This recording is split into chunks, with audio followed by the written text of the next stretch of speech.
This meeting to order. Thank you for joining us, and thank you for tonight's presenters and everyone joining us in person and via live stream. Thank you for being here. Olivia Coons will lead us in the pledge.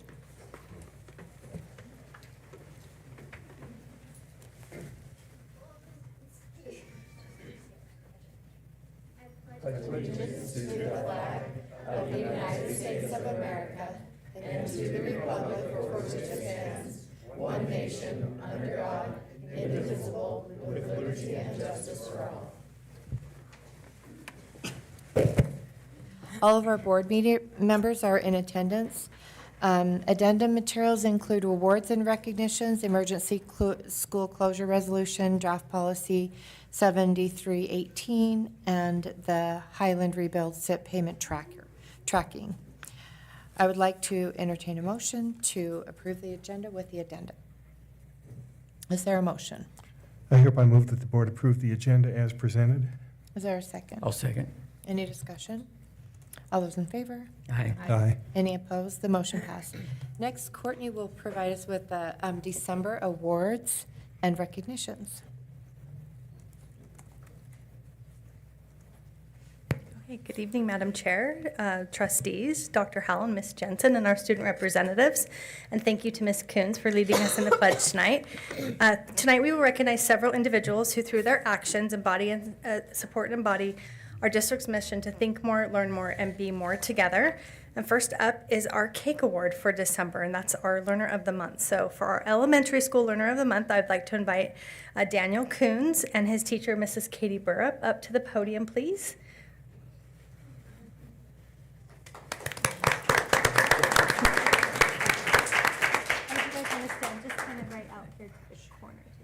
Okay, perfect. Okay, Daniel is in the first grade at Chubbuck Elementary School, and he was nominated by his teacher, Mrs. Burrup.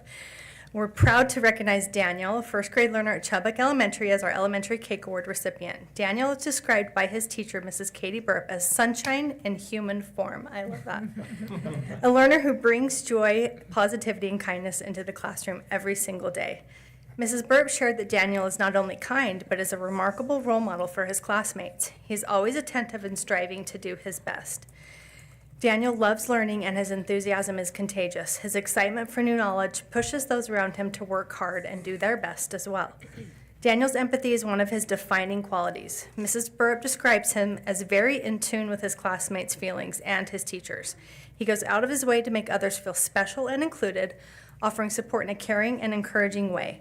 Whether he's helping a classmate understand a task or noticing when someone needs a friend, Daniel consistently acts with compassion and understanding. One touching example came when Daniel told his teacher about organizing a play date with another learner who needed a friend. My heart soared, Mrs. Burrup wrote, knowing that Daniel recognized the need and chose to fill it with friendship. He even brings his teacher her favorite drink or candy on occasion, not for attention, but simply because he wants to brighten her day. Mrs. Burrup concluded her nomination by saying, "Daniel makes me so proud to be his teacher. His kind and caring heart will take him so far. We need more people like Daniel to make the world a better, kinder, and more compassionate place. For his joyful spirit, his empathetic heart, and the encouragement he brings to those around him, we are honored to present Daniel Coons as this month's Elementary Cake Award recipient." Wow, Daniel, that is some pretty awesome words that your teacher wrote about you. Congratulations. And I have this certificate for you. And we also have a treat basket out for you that Miss Cami Chopsky will help get you with your picture. And then you will also get a gift card to McDonald's, both of you. And then Daniel, you're going to get a gift certificate to purchase books for your library in your name. So that's pretty awesome. And this is all sponsored by our partner in this award, Johnson's Family McDonald's. So let's give Daniel a round of applause.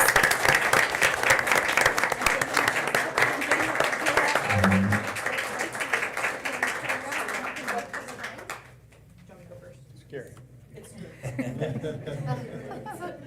We're all moms and dads. What an amazing example you set in our schools. Good job.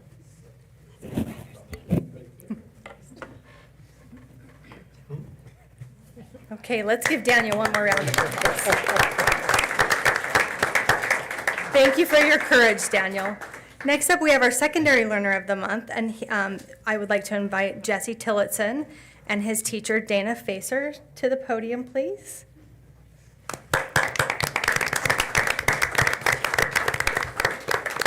Perfect. You followed the drill. So we are pleased to recognize Jesse Tillotson, a 10th grader learner at Pocatello High School, as this month's secondary cake award recipient. He was nominated by his teacher, Mrs. Dana Facer. Jesse exemplifies character, attitude, kindness, and encouragement through his leadership, his empathy, and his unwavering support for others. Jesse is a member of the Advanced Debate and Competitive Speech and Debate team, where he has earned a reputation as a quiet but powerful leader. His nominator, Ms. Dana Facer, wrote that Jesse goes out of his way to ensure that every member of our team has a place and feels appreciated. He offers consistent words of encouragement, celebrates the success of his teammates, and helps create a team culture where every learner feels valued. While Jesse works diligently on speeches and debate cases, he still makes time to support others. Mrs. Facer noted that he provides constructive, helpful criticism to his peers and is always willing to step in and assist when someone needs guidance. He pays attention to what brings his teammates joy, asking about their favorite topics, offering small, thoughtful gifts, and simply being present when others need a friend. Jesse's leadership is rooted in service. Mrs. Facer describes him as a servant leader, someone who is the first to volunteer and the first to help carry equipment or complete essential tasks, often without even being asked and without seeking recognition. His actions speak loudly about his character. Reflecting on her years of teaching and coaching, Mrs. Facer shared, "I can confidently say that Jesse is one of the kindest, most supportive students I have had the privilege of teaching and coaching. That is the highest compliment. And for his generosity, humility, and positive influence on his peers, we're honored to present Jesse with this award tonight." Jesse, congratulations. Thank you for being such a wonderful example. Oh yeah, that's nomination worthy of a hug. Thank you for the nomination. And they want to say hi to you too. Yeah, you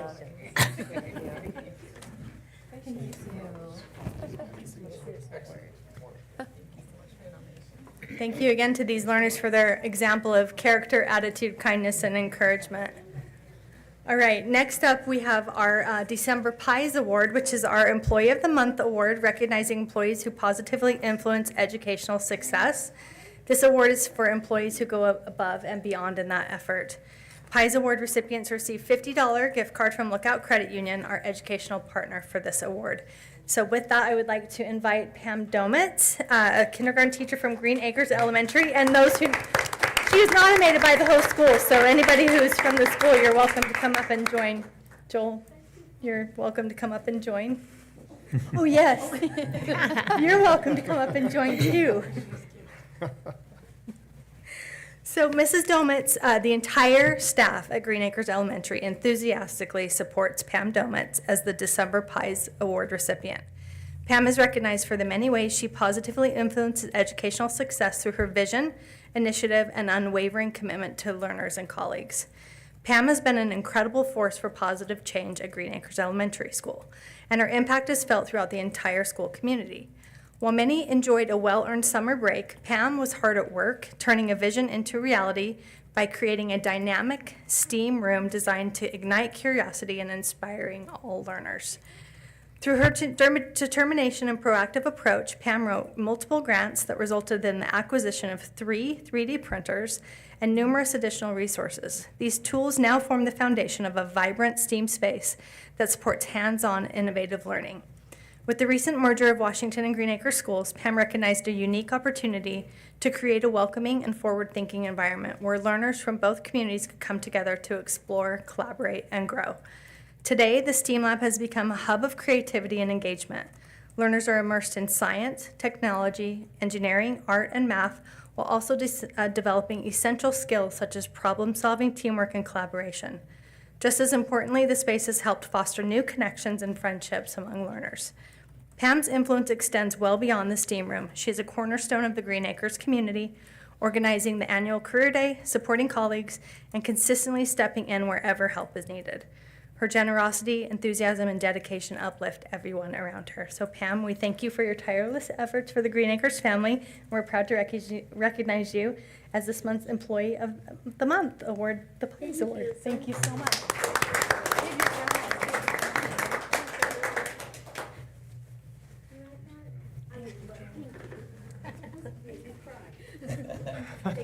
Oh, you too. Thanks so much. Please come over and see our. You know what? I want to do that. Thank you. Thank you. You're welcome. Absolutely. Yes. Take a tour after school. That's exactly what I was thinking. I will, thank you. And thank you so much. This concludes our recognitions and awards tonight. Next on the agenda are our student representatives. We'll start with Beza and Lily from Century.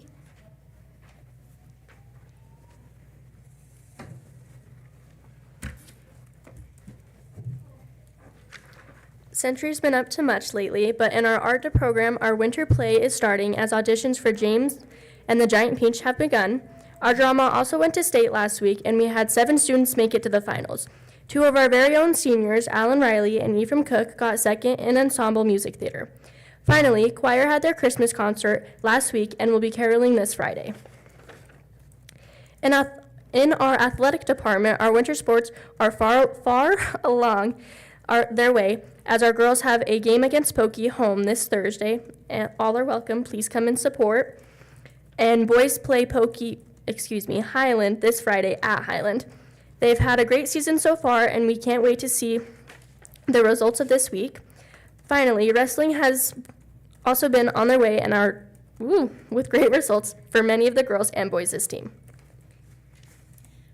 Last and this week, we've had our annual Hunger Games, which is where many of our hallways compete against each other in different categories.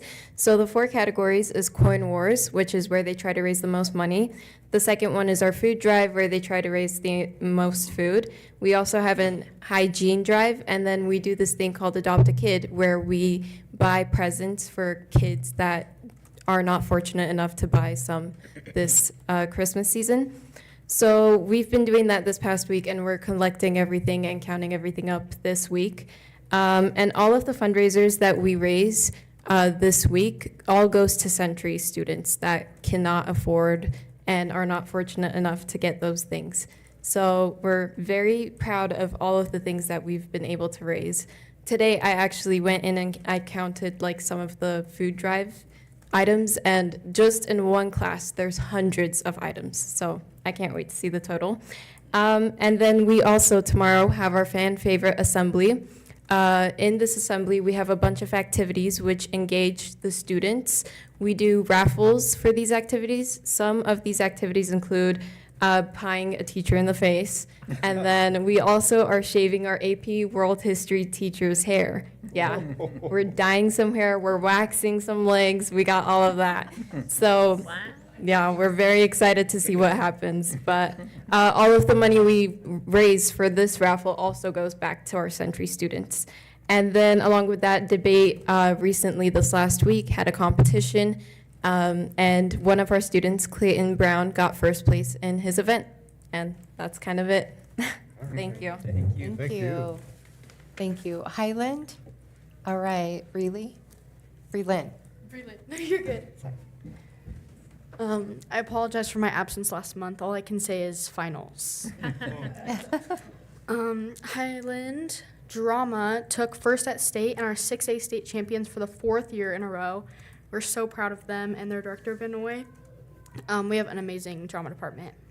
The holiday season is always super busy at Highland. Right now, our student government has been working hard on our Sub for Santa. We have raised over $4,000 just in donations, not including the dozens of gifts donated by students at Highland, which was double our goal. So we're very grateful for Highland students and the Highland community donating. If any families in the community are looking for a Christmas activity this week, student government is putting on our annual A Night in Whoville event. It's Thursday the 18th from 6 to 7:30 p.m. and admission is $5 a child. Girls and boys basketball and wrestling are busy in their seasons. Orchestra held their holiday performance last week, and choir and band will be holding their holiday performances this week, with choir on Wednesday at 7 p.m. and band on Thursday at 6 p.m. at Calvary Chapel. And finally, I'd also encourage you to go to the Highland Century game. We do Dash for Cash, which our student government members have 90 seconds to run through the crowd and collect as much cash as they can for Sub for Santa. So bring your cash or Venmo. We have QR codes.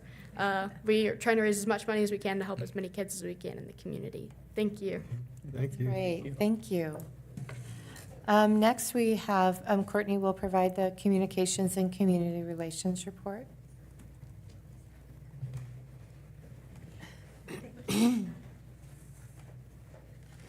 Okay, in your board packet is the December monthly communications and media relations report. On page 2, that information, it's pretty, there's nothing, I'll just let you glance at that. It's all the same information. There's no real dramatic changes on that. It just includes some of our follows, our views, and our live streaming numbers. On page 3 are our top performing posts, which I thought this was interesting.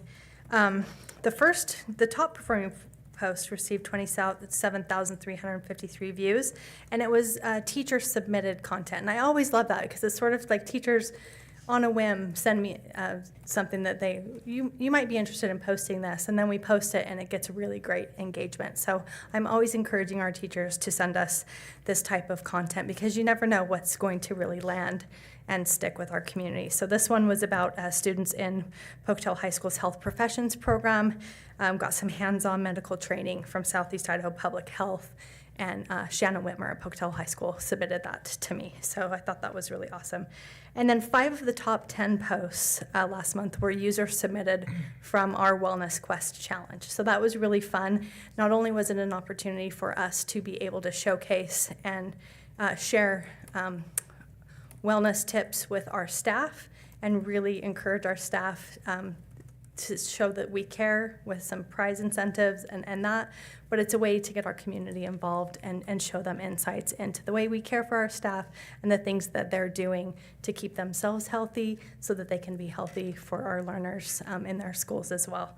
So I thought that was really interesting. On page 4, the most watched YouTube video was last month's board meeting. So those tend to be pretty popular. So within the last 28 days, that was the most viewed video on YouTube. Page 5 includes our Everyday Matters campaign. This campaign has been really fun this year. This is our 3rd year doing our Everyday Matters campaign, but this year we've been able to weave in the You Belong Here messaging. So it's been really a great way to take both of those campaigns and sort of weave them seamlessly. So we're pushing that attendance and also really having that You Belong Here message resonate with everything that we do. We've been trying to do that with themed, so this is, sometimes a tricky time of year. Luckily, the weather has been fantastic, so no slide-offs or worry about getting to school on time based on weather delays, but still, this time of year with the holidays, people start looking forward to that break, so we want to continually push that showing up message. On page 6, I just wanted to show you some of the stories. So if you don't follow social media, I highly encourage you to make sure you're checking out our Facebook page regularly. We had 954 staff members complete that challenge, and 30 stories were shared on social media. We had 52 raffle entries, and then we awarded 22 prizes. So those were pretty good odds for getting some really great wellness-themed raffle prizes. So those were all posted to social media. Again, user-submitted content that really was a unique way to get our audience engaged.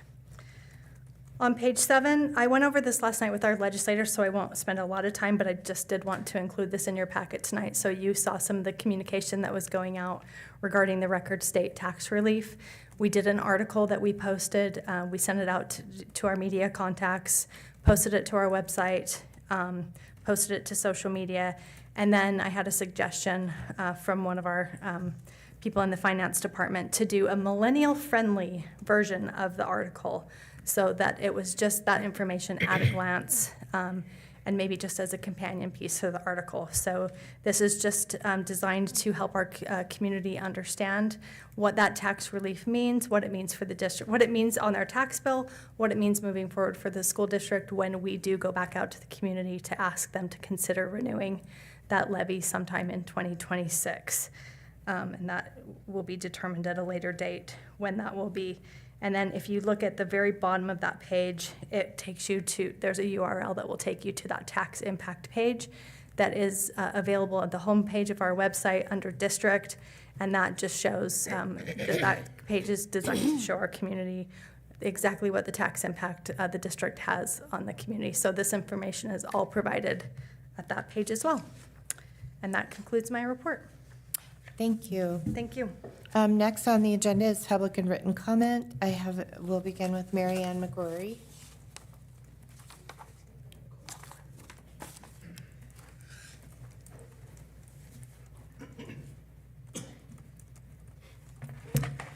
Good evening. I wanted to speak tonight about the proposed calendar for the 26-27 school year.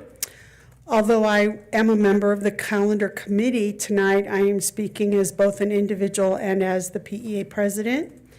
The considerations in making a calendar for a school district are numerous. The state required time in classes, holidays, the time registrars need, ISAT testing, high school state playoffs, championships, meets, conferences, and community support for student attendance.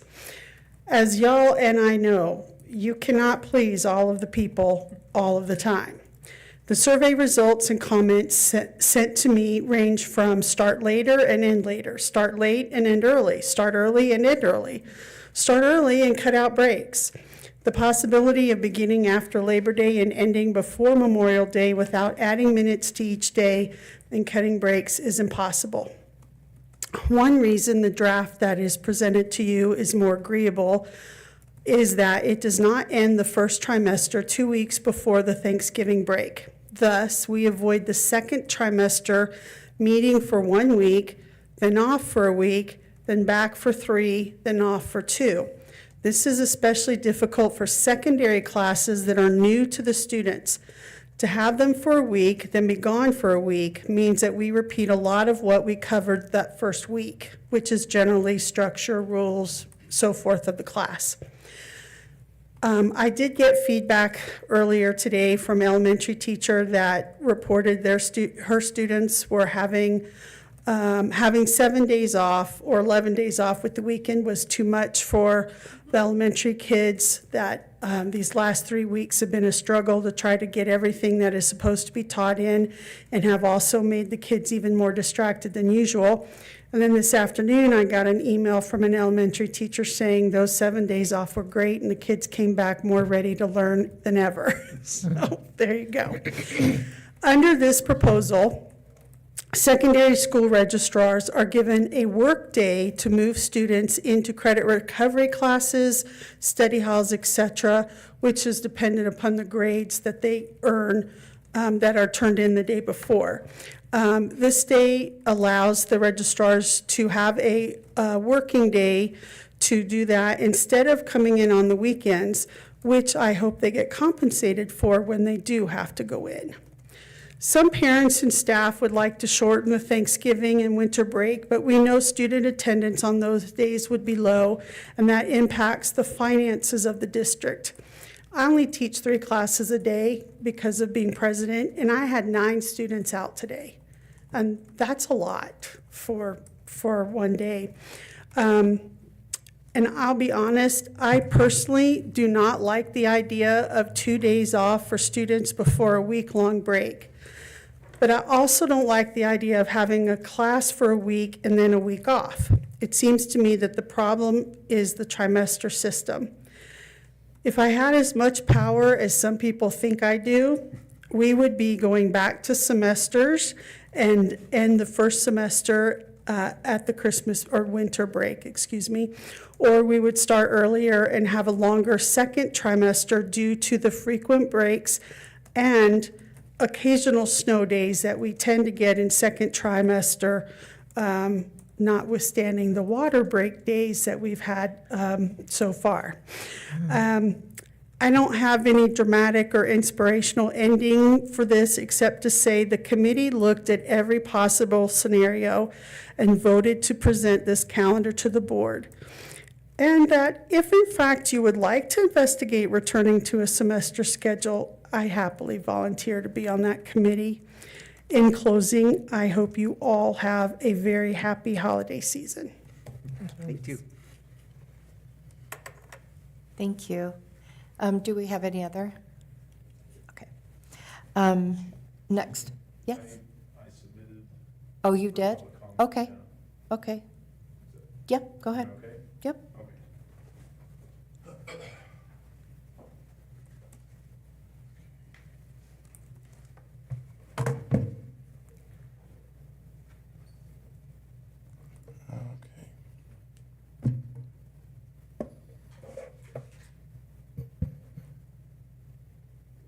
Okay.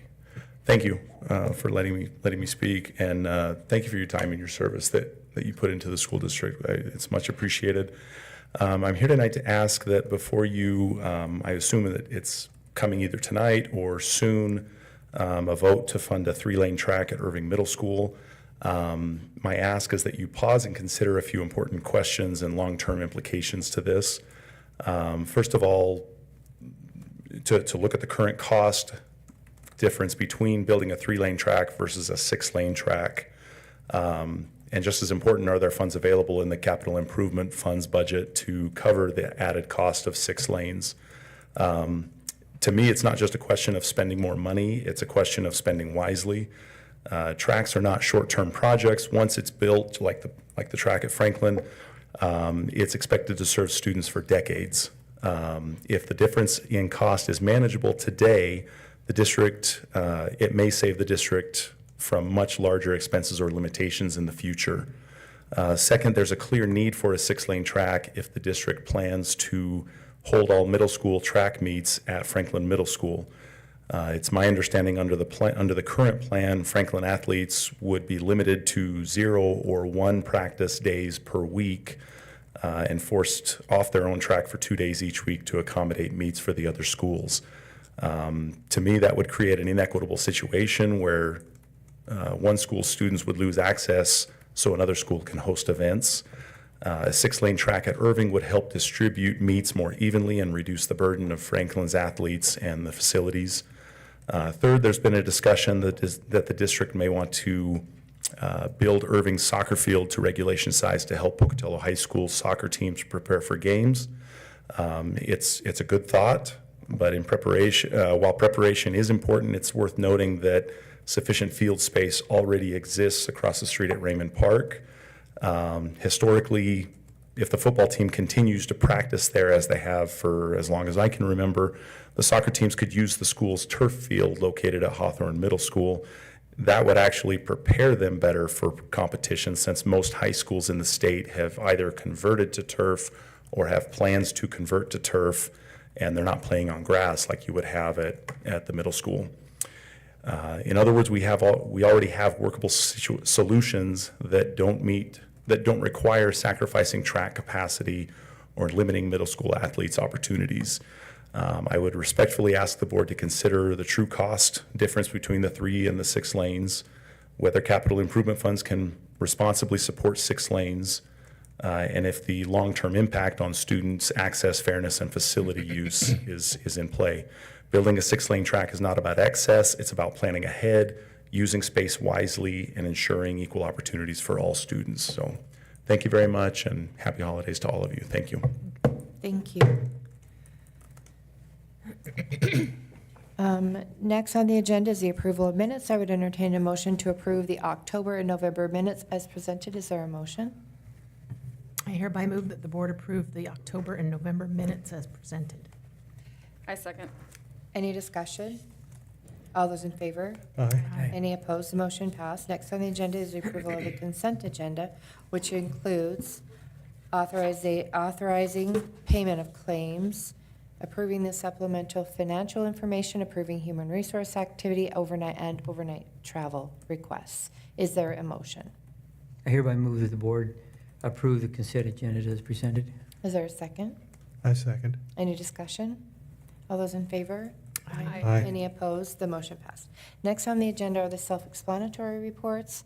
There's a list, general fund revenue, capital improvements, food service, Head Start, student bus ridership, student enrollment, and student suspension. That's for information. We'll now move on to curriculum and instruction, school safety and athletics. We'll begin with AJ Watson, who will present the draft Can I ask a- 2020. Just a quick, so bus ridership, I'm not seeing that here. Is that, Let's see. I just see Head Start, student enrollment, and student suspension.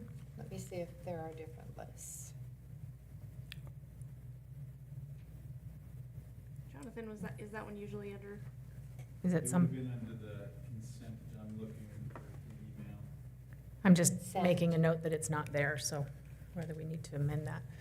Okay, so maybe I'll entertain a motion to approve the consent agenda without the ridership report included. Is there a motion? Oh, well, actually, no, that's not a motion. That's just for Point of information. information. So, okay, so duly noted. So AJ will present the draft 2026-2027 school calendar for adoption. Good evening, trustees. In your board packet, you have the draft copy of the 2026-2027 district calendar as recommended by the calendar committee. The calendar was presented at the board work session last week, as well as information provided. And, excuse me, it is up for action tonight for your approval. All right, we had, first of all, do we want to have a discussion first about the calendar? There were some. I have notes. Oh, go ahead. No, I'll just be real quick. I appreciate Mary Ann's commentary because I did, as a lot of the feedback we got and questions about how and why this decision was come to, this actually helped. I don't have any questions or concerns now, so thank you. Okay, I served on the committee as well, so I got to experience all of the conversations there, and I know that what I say won't necessarily flip the ship over, but I just had some concerns that I felt like needed to be voiced, and so that way everyone heard the concerns that I've heard as well. So, and Mary Ann hit a lot of them, and so I will just repeat them for you. But the survey results did show that over 60% staff and community members, it was 58 actually on both of them, wanted the starting 2 weeks before Labor Day. And then it was a little varying after that on when to get out of school. And I really felt like the survey was a good idea. We wanted to reach out to the community. We've talked about that a lot as a board, that we really want to make sure that their voices are heard. And that was a good way to get their voices heard. I just felt like the elementary aspect of it wasn't really voiced very loudly.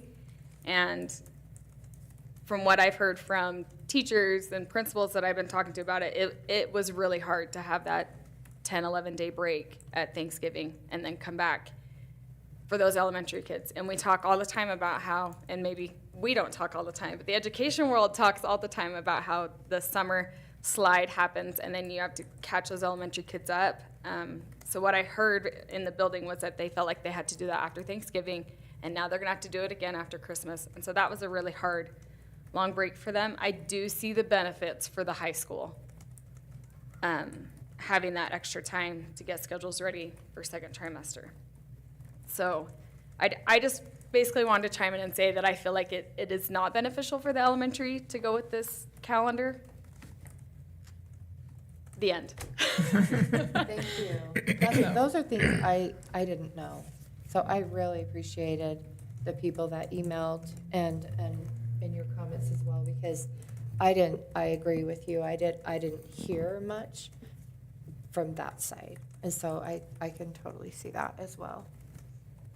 I have a comment, though.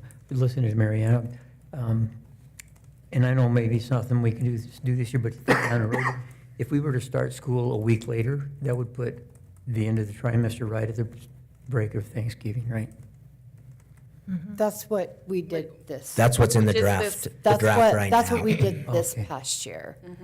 And Okay. so, yeah, but yes, yes. So then they would quit, then start a new tribe right after. Following the break for Yes. secondary.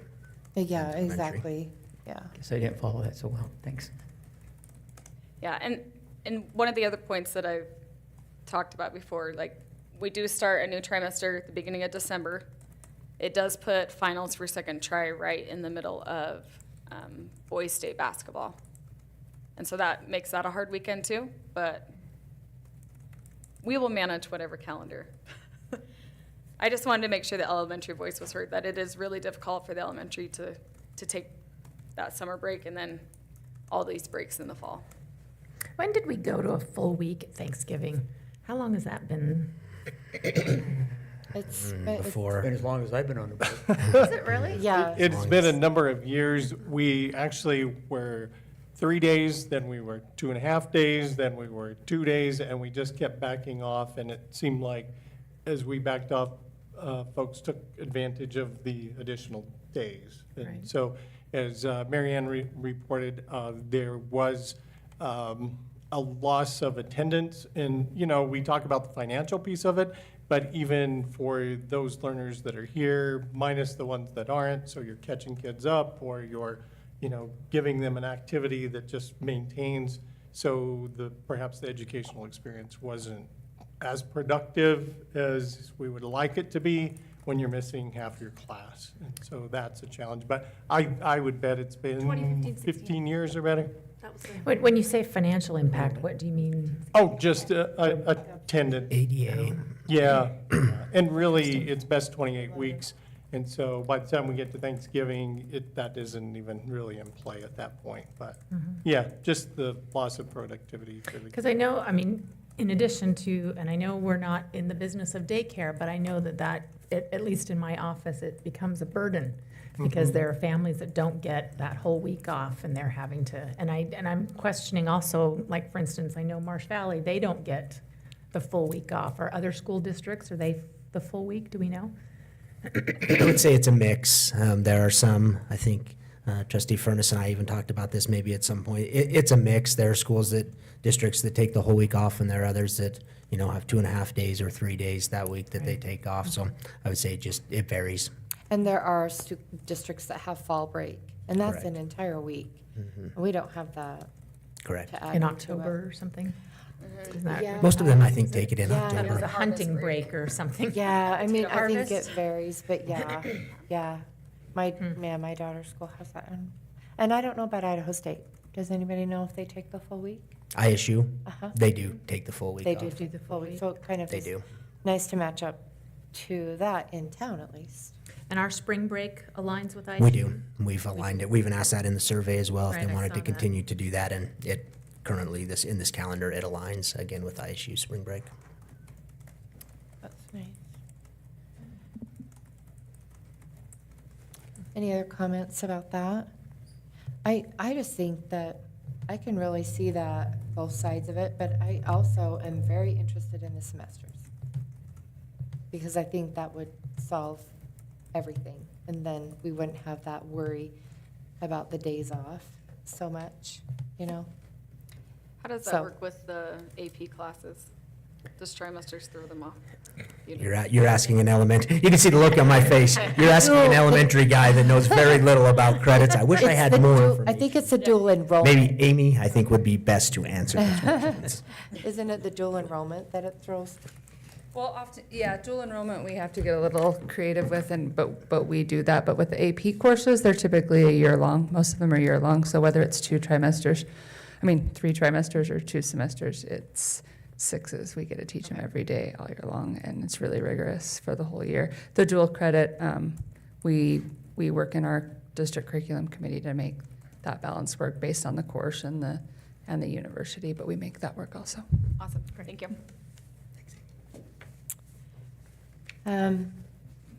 So I don't know, I guess my thoughts are, I totally understand both sides, which I didn't before, and so I appreciate that. I was wondering if maybe the recommendation is to adopt it. I'm wondering if we go ahead and adopt it just to be able, so that we have had a full year to experience it. Because where the survey went out, we actually hadn't experienced it for a full year, so maybe by the end of the year, possibly people's opinions have changed, I don't know. And then maybe we do another survey, and then we could do it next year, the week earlier or something. If it still is a survey that it's still a majority, where we have the full year to experience it, then I would think we should probably change See it. from there. So we could definitely send out a survey at the beginning, or Just to kind of read. like we did this year prior to the calendar committee meeting. So then Get it some- would be based on the full year. Correct. So that might, I don't know.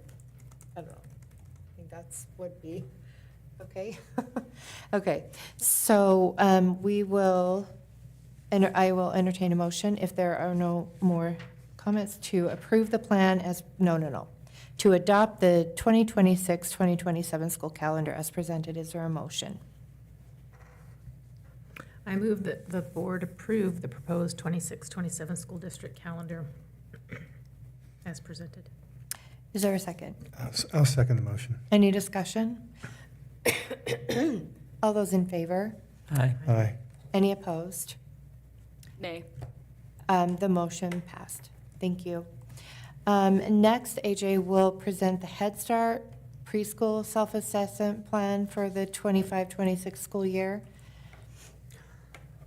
Also in your packet, you have the self-assessment plan, the annual self-assessment plan for Head Start. It monitors the program's effectiveness and progress in meeting its goals and objectives. Each year, the board, as the governing body, is just asked to approve the completion of that process with the self-assessment plan. So it's up for your action, and the information is presented in your packet. I would entertain a motion to approve the plan as presented. Is there a motion? I hereby move that the board approve the Head Start preschool self-assessment plan for 2025-2026 as presented. Is there a second? I'll second. Any discussion? All those in favor? Aye. Aye. Any opposed? The motion passed. Next, AJ Watson will present the draft policy 7318, use of social media. Ms. Miner is unable to be here tonight, so I'm just presenting this in between Dr. Howell and I. Hopefully we can help if you have any additional questions. In your packet, you have a clean version of policy 7318. You'll notice in there is an addendum. There were 3 bullet items. They're highlighted in green that were added today. And so if you want to take a look at those, they were omitted. We believe as we've worked through this, they were omitted from the policy when it was transferred over into assembly. Other than that, everything is being cleaned up as the discussion has taken place over the last couple of readings. And that is up for your action and discussion tonight as well. Okay, do we want to discuss it, or are we ready for a motion? I just had so this one bullet where do not post images of students without obtaining permission. Is there a method for doing that? How is that? That's, I okay. think that's already in what I our thought. policies in a different place, Yes, right? it is. Isn't It's it? under the electronic use policy. Okay. Mhm. I mean, would that include like a newspaper article type thing, or? So what we can release without parent permission per se is, well, no, even directory information. So, yeah, it pretty much excludes them. There's a little note that's highlighted in Infinite Campus. So because it's such a small minority of the learners within each building, typically the secretary and the principal is highly aware of the students that can't be photographed or participate in those kind of media releases. Because it would be as part of the beginning of the year packet, all the Exactly. permissions that the parents Yeah. go through. Okay. Great. Any other questions or discussion? I would entertain a motion to hear policy 7318, use of social media on third reading for adoption as presented. Is there a motion? I hereby move that the board hear policy 7318, use of social media on third reading for adoption as presented. Is there a second? Any discussion? Wait, did I get a second? I'll second it. Oh, I'm sorry, I just I played thought it was right. really quiet. I just, saw Jim move. Okay. All those in favor? Aye. Aye. Any opposed? That I meant to say aye. I just thought I forgot to say any discussion. So, okay, the motion passed. Thank you. Next is business operations. Jonathan Balls will present Highland Rebuild Project Update, Rebuild Insurance Settlement, and the 2026-2027 SIP capital improvements. Just to clarify the previous discussion, the student ridership report was in last month's, November 18th. So I think we were reading from a different, or last month's script in that. So that you'll find that last month. Okay. Again, start with Highland High School rebuild. We are on schedule, within budget. We are in the year mark, which is exciting. A year from now, we plan on moving into the new classrooms, the gymnasium, weight rooms, commons, cafeteria area as well. And so we're getting excited about that. I was happy to see our last set of foundations were started last week with the wrestling room on the main floor and the weight room on the second floor.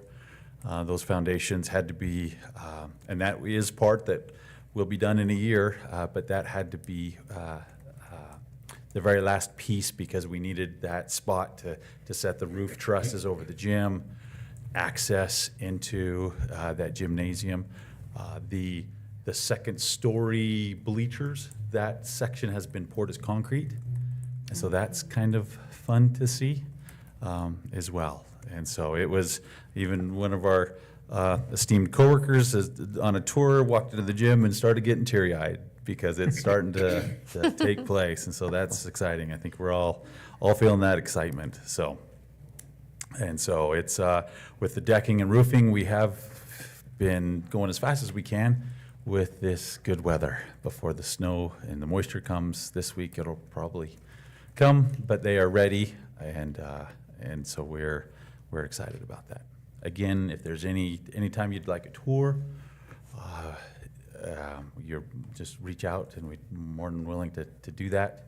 There is some muddy spots still, so we kind of watch the weather and the moisture so we don't ruin any shoes, but we can make accommodations there.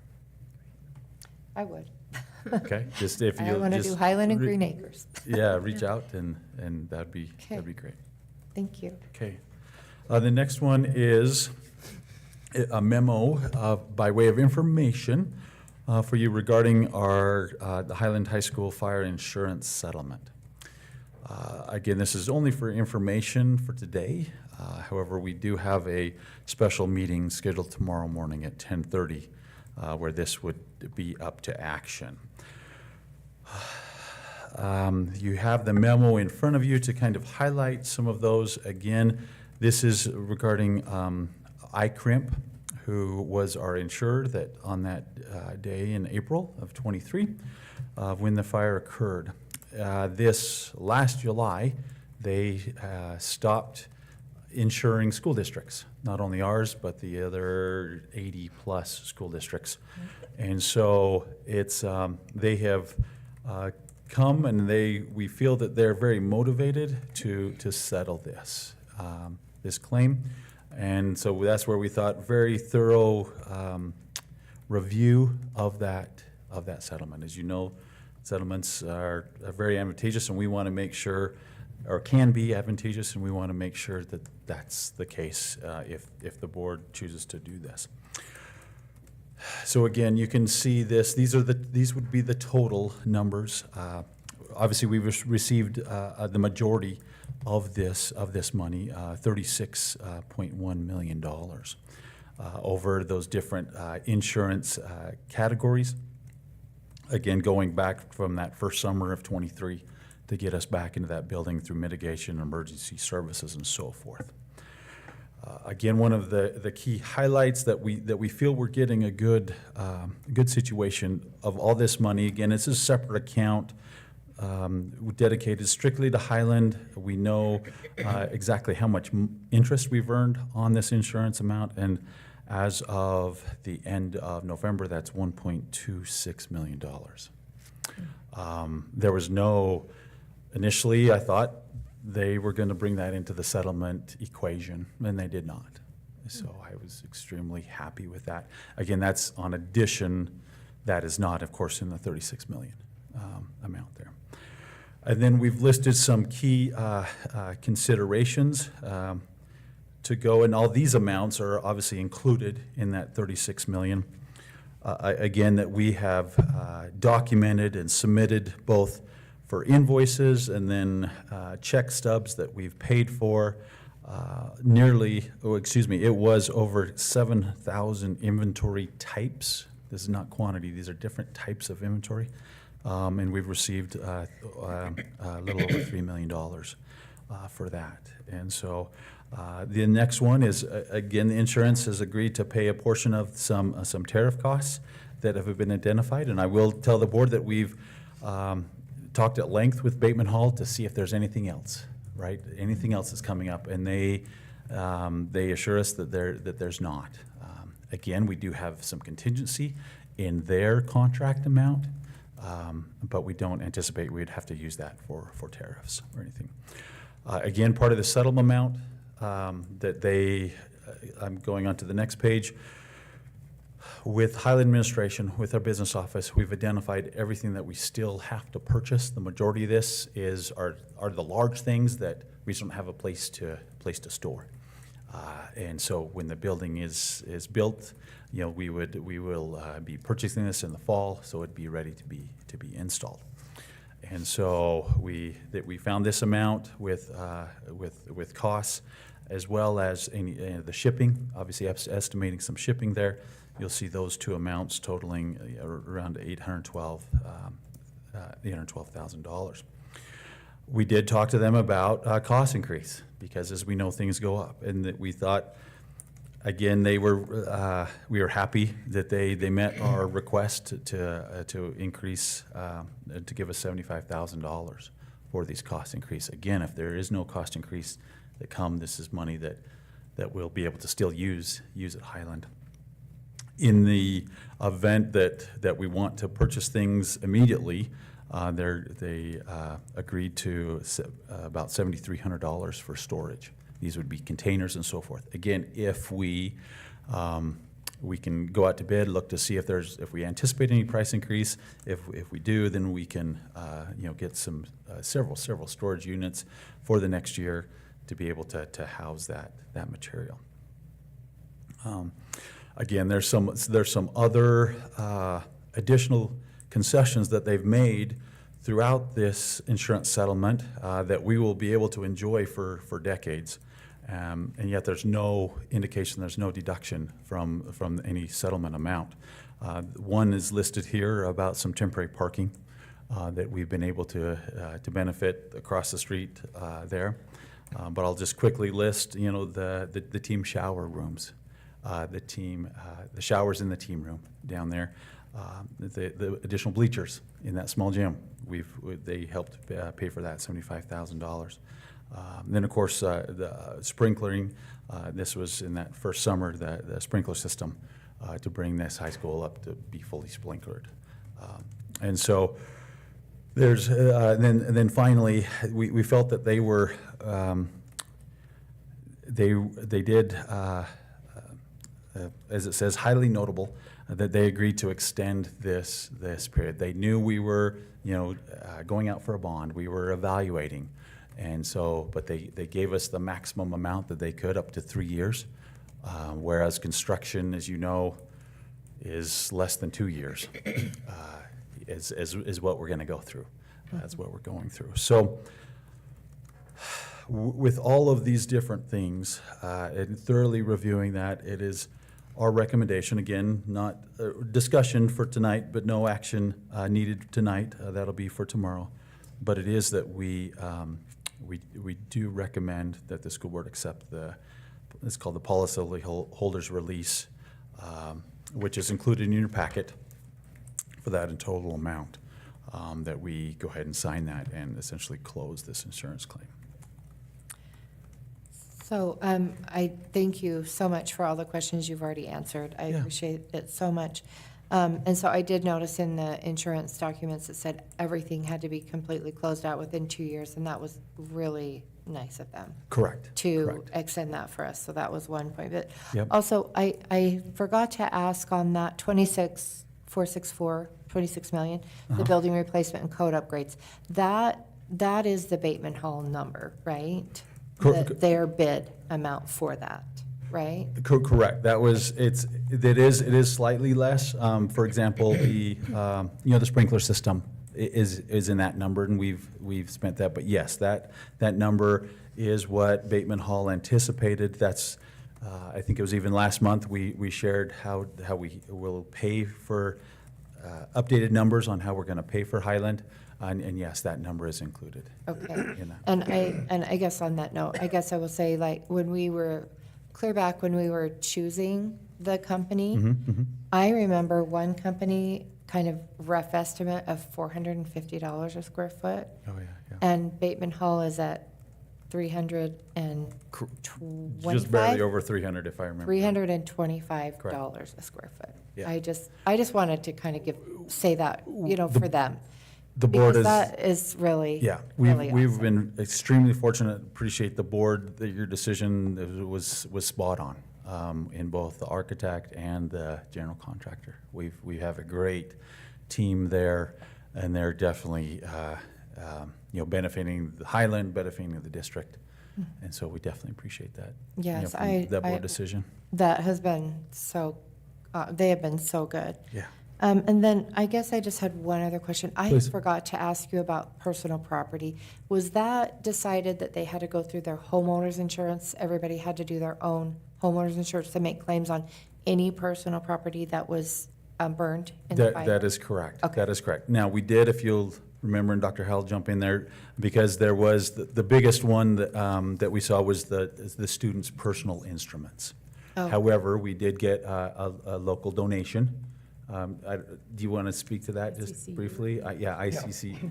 So Give- it was give them through credit. Idaho Central Credit Union, and we estimated the loss for those instruments to be about $53,000, and they came through for us. Yeah. Oh, that's just. And it so was, nice. and again, it was a replacement cost. If I remember right, the process was, the parents would, purchase the instrument and then submit that invoice, and it was, reimbursed there. Wow, that's awesome. Yep. And then one other question. I know that a lot of things have been purchased, like pianos and things like that, but I don't know if there was going to be things like a grand piano, because obviously that would not be something that we would purchase and then have to move over there. Would that be as part of the auditorium, or, I don't know. I mean, that's just kind of, that's probably going off into the weeds too much. I just was Maybe a little wondering. bit. We can look into the weeds. So I know we purchased wondered. one, possibly even two pianos that are currently at Calvary Chapel, Mhm. and those will come back. I don't know if it's the grand piano, but again, I can assure you that, we'll get what we need for that auditorium, Mhm. To fill that space. to fill the space and to make it. For all the productions. Correct. Okay. Those are, Okay. and does anybody else have any other questions? I got a Jim? question. So you said that I remember they're not going to insure schools anymore? Correct. They're not doing it right now? They are not doing it right So now. we're not insured through them? We are not, and it's now through Obsidian. Okay, so we've picked up another insurance? Oh, yes, absolutely, absolutely, yep, and we've, yes, we're definitely insured. We're definitely insured there, and on several different levels, and if you remember, Mr. Chad Ranstrom talked that maybe even we got even a little bit of better coverage there. Obviously, the cost is still there, but yeah, that company is just insuring cities and counties now. So they got out of the school business. Did we bankrupt them through this? That's what I was gonna say. I figured. Yeah. They blame it on us. I know we're the largest insurance claim because of the cost, right? I mean, there was decades or so ago, Middleton High School, burnt down completely. But again, that was a decade or so ago, and so the cost was more. So this is definitely there, but I know that they've, through several years ago through what they call the Snowmageddon, collapsed roofs. They've had several gyms that have had leaks and had to replace. Those are getting very expensive. So it's not only us, but yes, we are the biggest. Thank you. So as a reminder, take a look at this. If we'll meet tomorrow morning, but again, if there's any questions I can answer ahead of time, Dr. Hall and I, or at tomorrow's special meeting, we'll do that. Okay, now onto the capital improvement plan. Again, you've seen these documents before. I put a little cover sheet in there. Appreciate all the committee members there, their titles there. Again, listing out our meetings held starting in October. Once a month, again, each one building, gathering information, gathering requests, gathering costs. Again, I particularly appreciate our plant facilities supervisor, coordinator, Brian Glenn, for him and his team to assemble those. Again, we talked during the regular October board meeting, work session in November for the board, and then through our regular meeting. And so the documents are similar, very similar to what I presented last week. The only change there on this first page that is kind of the summary sheet. Again, I will highlight again on the revenue. We appreciate the donation from the city of Pocatello for the Highland tennis courts. $500,000 that will cover half of that cost. The only change that I add from last week is I put $15,000 into the interior needs just in one project, just to give us a little bit of cushion there. And so that addition to that expense reduced the leftover amount down to $96,882. And so that would, again, the other documents that we'll go through kind of show some of those expenditures. The next sheet is, again, just the chart where, again, the majority of our funding comes from our property taxes. We sure do appreciate our taxpayers helping us, with some of these to keep our buildings beautiful and updated. Recurring maintenance, cost of replacement schedules, just the different maintenance categories from asphalt to windows, asphalt to vehicles, asphalt to VCT tile. And you can see what this year we're proposing compared to last year and kind of the difference there. Smaller amount just because we're spending more on the major projects, which we'll get to. Again, the next page is kind of possible facilities and locations for some of these replacement schedules. Again, we'll highlight, as we talked about last week, in the outdoor athletic facilities, that in this plan is the Irving track, upgrading that from a 2-lane to a 3-lane track with the 100-meter extension so that they can have a straightaway. This would put this exactly like the Alameda track. And then the last document, or second to last page, there is the additional SIP, the major SIP projects. As you can kind of see through those, the next phase of Highland with parking lot to the west, tennis courts, and just a little bit to man their, to change their front secure entrance to have a person there at the front vestibule. And two of the larger projects is the Century roof that has not been replaced since it was, patched, but not fully replaced, is a major project. And then Pocatello High School with their fire alarm system upgrade, which would be the largest in our community. And so, again, you've seen these documents a few times. Again, I wanted the last page, again, special thanks to our patrons, to our taxpayers, to our staff for their continuous support of our plant facility levy, because we would not be able to do this, without their support.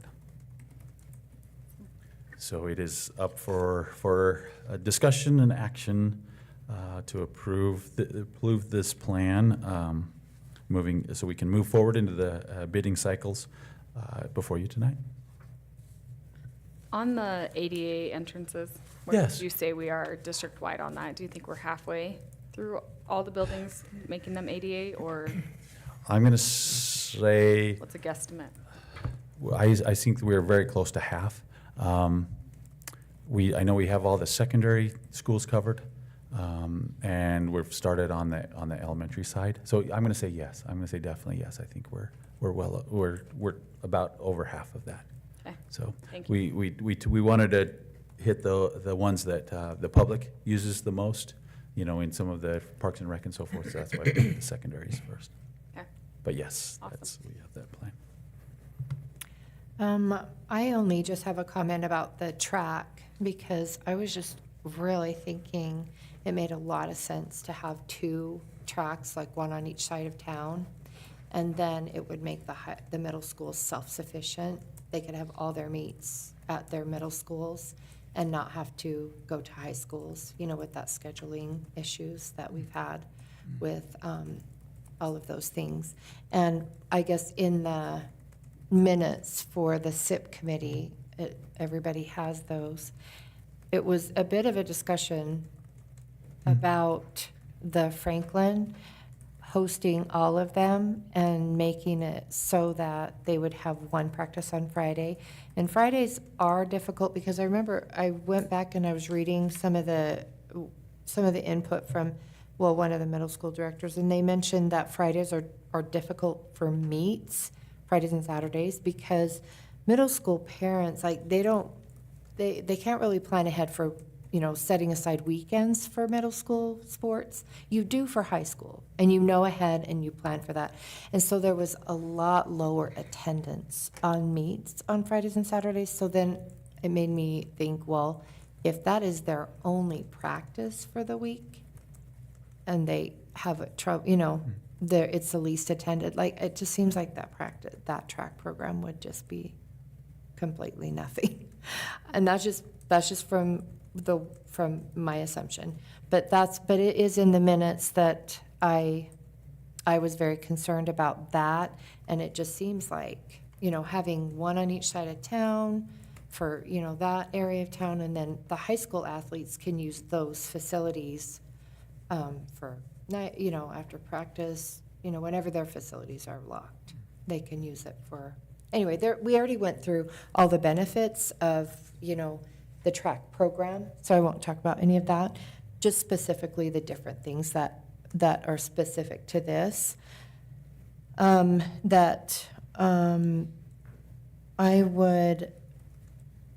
would also just recommend that we, on our SIP projects, we have the Highland tennis courts at $700,000, and we got in our last meeting, we got an agreement from the city to pay $500,000 of that.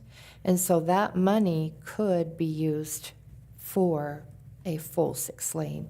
But I do have one other question, because the only problem I see is the fact that that ADs, there were some people that wanted as a soccer facility, and I think that's the only hitch. As far as I know, that's the only hang-up. The money's there, everything else is fine. I think that's the only hitch, as far as I understand. So correct me if I'm wrong.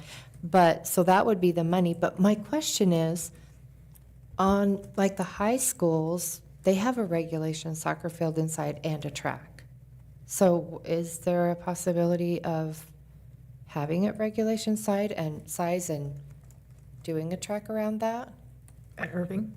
At Irving? at Or is there not enough space for that? It would be, initially, probably- I'd probably say, not enough space for the 6-lane track plus the wider Maybe track. like 10, I don't know how many more feet would need on each side. The wider, 3 lanes, soccer basically, field. 3 lanes. Yeah. So I had not even thought about that as an option till just when we were at this meeting. So I just wondered about that option. It's kind of like a lot of, at least that, and I don't want to put words in their mouth, but I think it's like a lot of coaches, again, they would love as much space as they can, right? Because that just helps them. There are some minimums, 50 yards minimum there. And then, of course, you got to have some sidelines and be able to run out, before you hit the track, so we don't have any injuries there. And I think that was the hangup on Alameda's before it was reduced to 3 lanes, is that Correct. they did practice there. It's just that they really couldn't technically hold games Hold there some because games. of the, basically sidelines. Yeah, And just, I guess it wasn't quite full regulation. But they did, the women's Highland soccer did still practice there before that, right? I am not sure if what they did before that, I can't speak. Courtney's daughter played soccer at Highland High School, and she's nodding her head, yes. Okay, Okay. that's what I thought. Then that's. I mean, that's that's what it was. kind of digging up memories. Sure.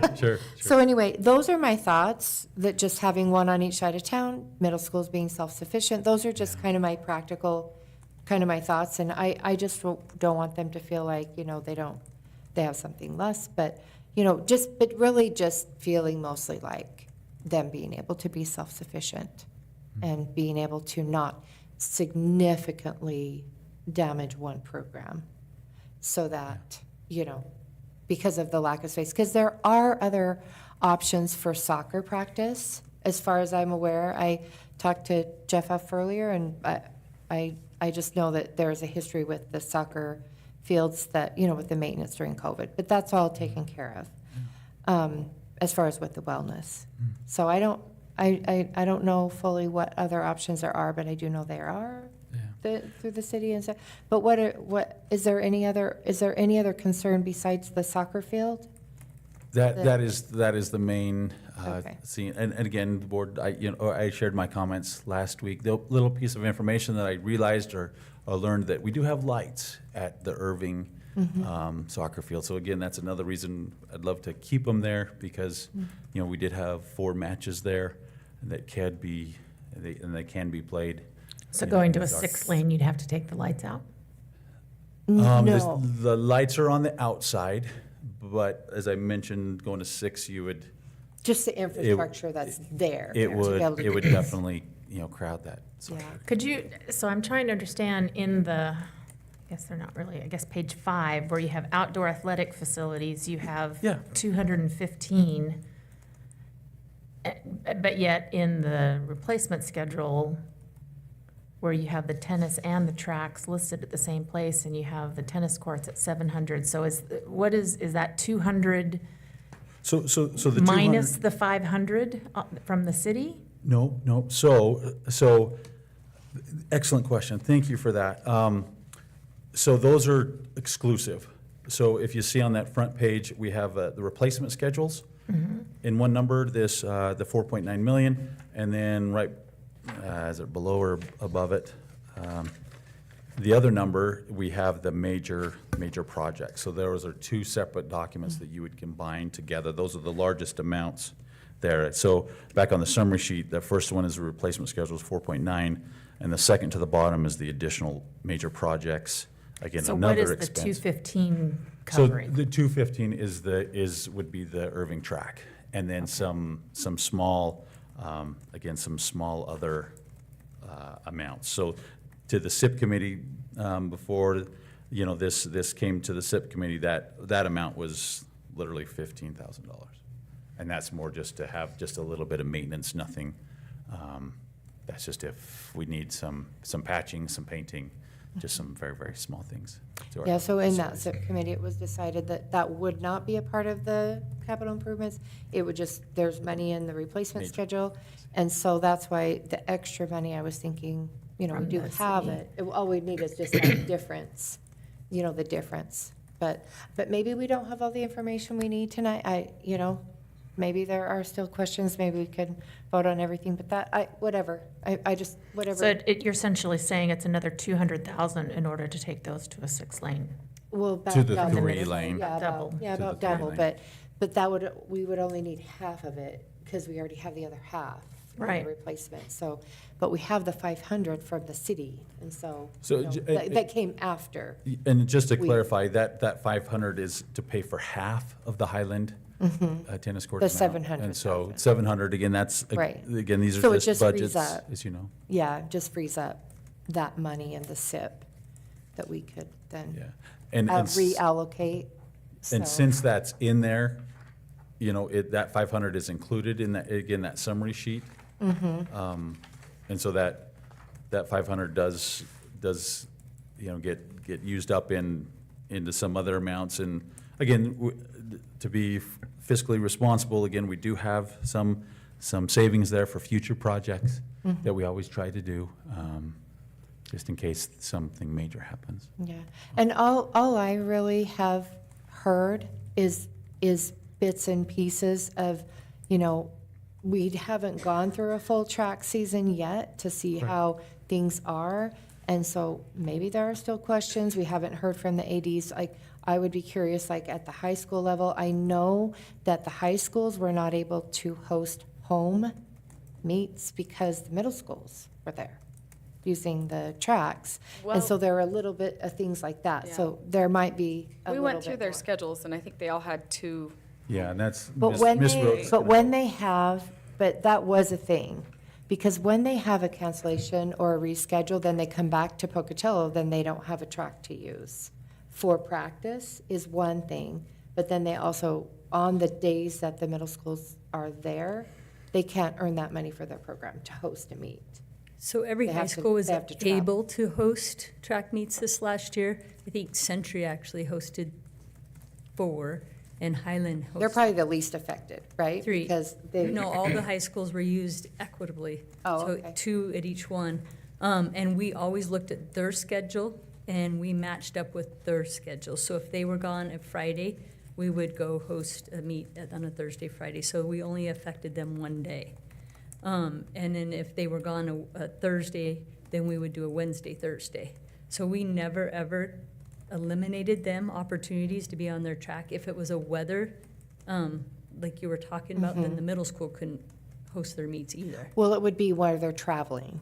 And so they didn't, if they don't travel, because I know that, was it Highland or Pokey's track coach? I'm trying to remember because we got all those emails before and I don't think anybody's Pokey really could aware, have but hosted and they they talked just about, well, they chose just not talked to. about practicing at Alameda's and trying to do hurdles as high school team, as practicing on Alameda's and the difficulties they had it was in a letter from the last time. And I guess all of that applies to this, so I In didn't Pokey's go track, back and we read all of only them. utilized it twice, and it was 2 Thursdays total. And I think one of the Thursdays, they went to Alameda and practiced, but every high school we impacted twice, the 2 Thursdays, if you will. So. But right now, we are very cognizant of what's going on with Franklin, and if, their goal was to try this. And if it doesn't work that first week and things aren't going in the way we want, we could always bus Franklin to practice at Alameda. There's no reason why they couldn't practice at Alameda or Irving's brand new 2-lane track, right? Because we had So- talked about busing kids for practice, and I didn't think that was a possibility. Oh, absolutely, possibility, for sure. I hope, that, I guess as we think about, what was said tonight, it is a future thing, it's generations, so, I don't know. For me personally, I'm just gonna say I would never vote to not put it in the track the way that it should be, So- in my opinion. Irving's So. the one that's probably the most landlocked because of the river. So we don't have a lot of space or wiggle room. And Highland actually used Irving 3 times this year for practice because of the lights. So Alameda, we For don't have. soccer. But for they soccer have practice. lights at the turf fields. Yeah, So and why had would football. they? And so they needed a practice facility later, and they could only practice later at Irving, because Alameda, you could only do it until the lights, right, until dark. And so we have 4 teams total at each high school that needs practice, a JV and a varsity, girls and boys. And we've actually had years, and I think Courtney, your daughter, was one of those, They that go- had years we had freshman teams as well because of the numbers.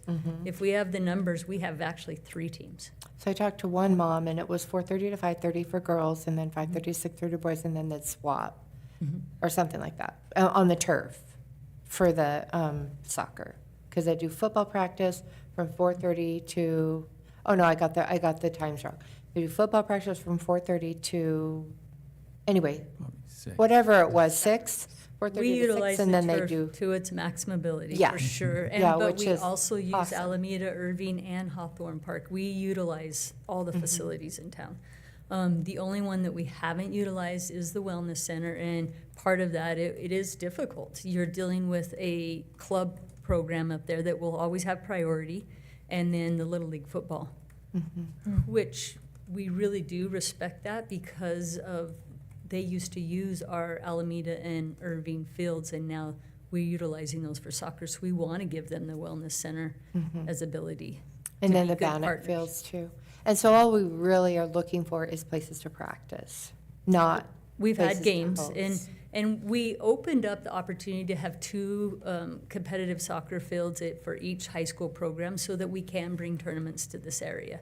So yes, we can utilize the turf, yes, we can utilize the grass areas as well, but now we're able to host summer tournaments and so forth, which we've never, ever been able to do in the past.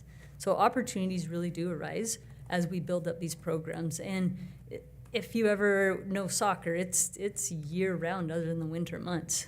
They're playing a lot.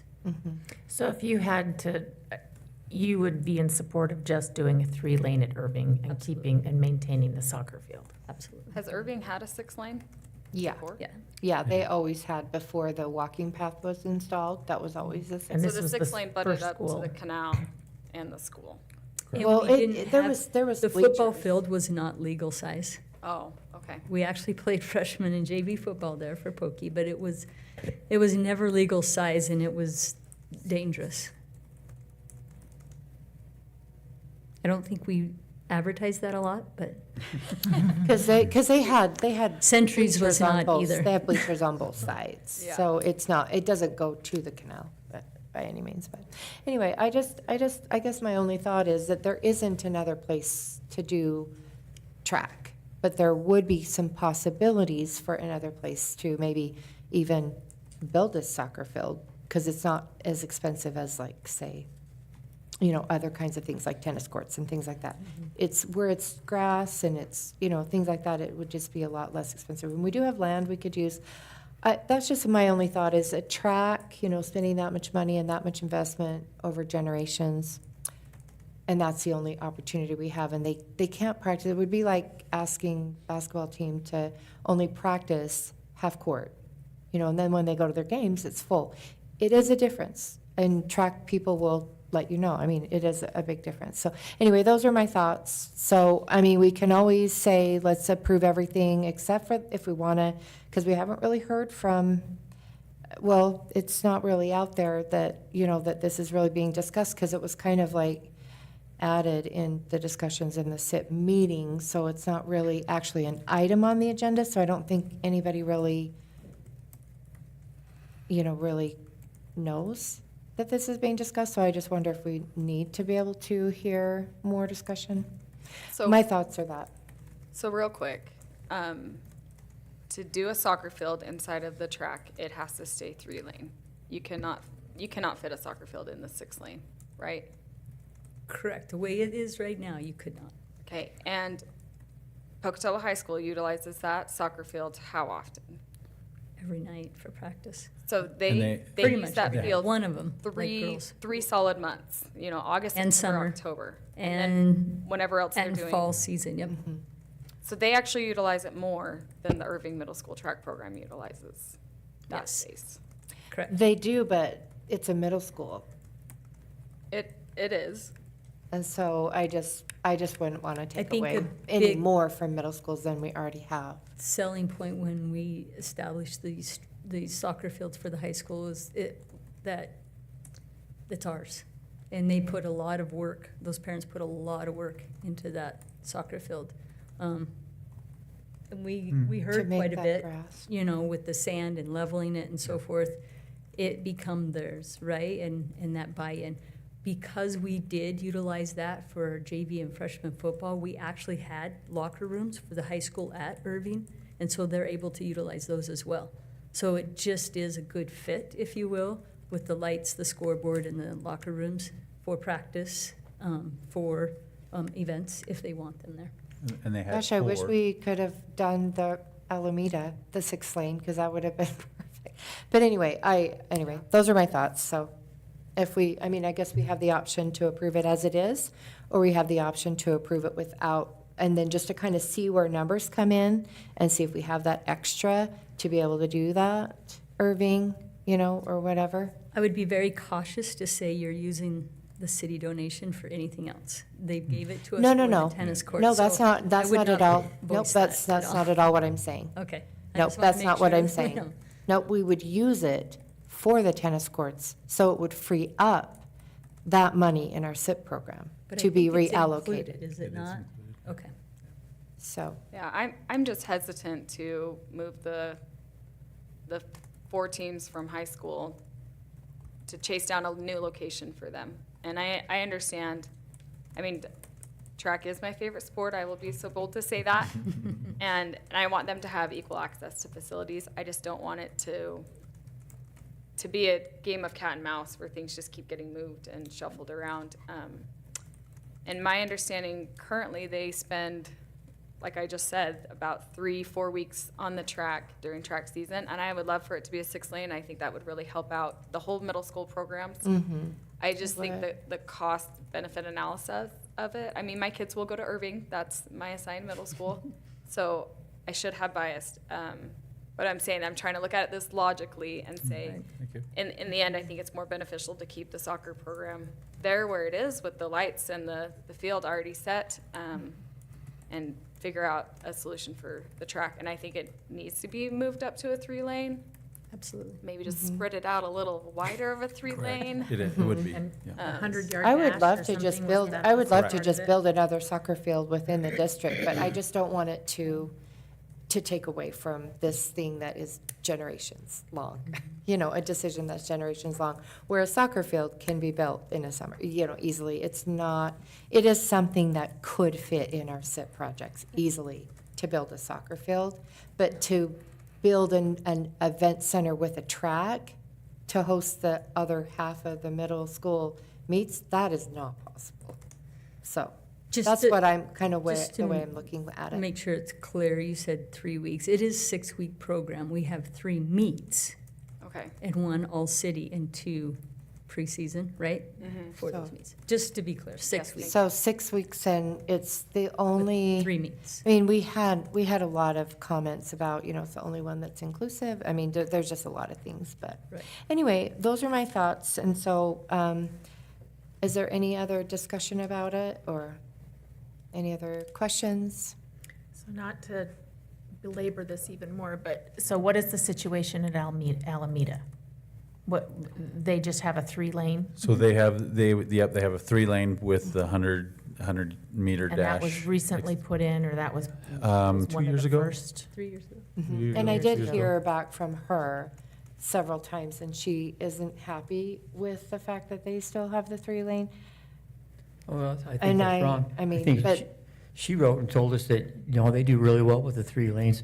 I mean, she would love to have a 6-lane if she wanted. I mean, after we approved the one at Franklin, she wrote and said, so why is it Franklin gets one and I don't? Yeah, that's. She did say before that. That's what Why I would we was. not put another 3 lanes at Alameda if that's not the soccer field issue that we have at Irving?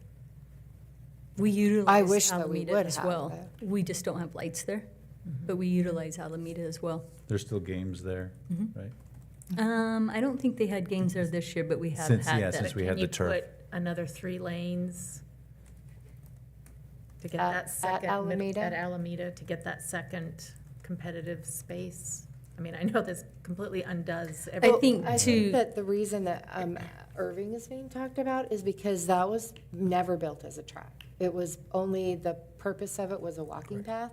So it's a janky size, a janky shape, and it's only 2 lanes. Right, but I'm just, if we want to maintain what's there currently for the soccer, Oh. and if the issue is needing another middle school track area for competition, I mean, I know we're, like I I see said, it. we're backpedaling. Right, and No, all I the mean, middle I see school what ADs you're- really I feel totally like, see Do what you're a saying. 6-lane there all the versus. middle school Or it's ADs the really lights feel at like we can Alameda. hold all the meets at Franklin. If we need to transport for practice and so forth, we can, that would be easy, one day. Yeah. Does that Yeah, make we sense? could, I Yeah. mean, we could consider I think we installing really lights. do need to see how this year works out. Right, right. So do So we I need guess to what put I it off a support in little this is that this is, it sounds to me like Irving needs to be what you have planned here to do the 3-lane, maintain the soccer.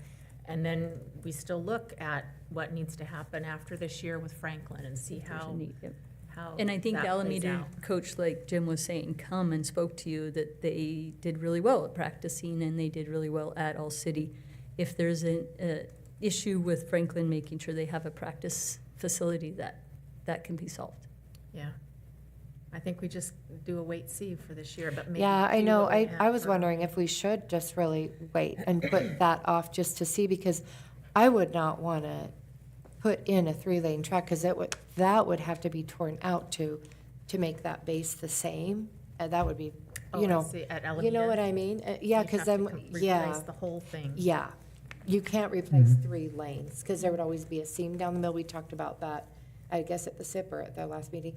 Anyway, so that's why it's kind of a one-time thing. Either we wait on it to see like how this goes, and I just feel like I still feel like I have some information missing. But anyway, or we can, I just hate to make this decision. It's really kind of permanent, because if we tear it out, anyway, if we go to the 6th lane, we have to tear the whole thing out, so. Well, let's call the vote then. Well, the So- thing is, if we go to 6 lanes at Irving, then you don't have a field for anything. You can't have a football field, you can't have a soccer field, you can't have, And I I think mean, this- it's just grass. Irving is, Yeah, they used to use it as their football field, but you're right, it's not regulation, so, yeah.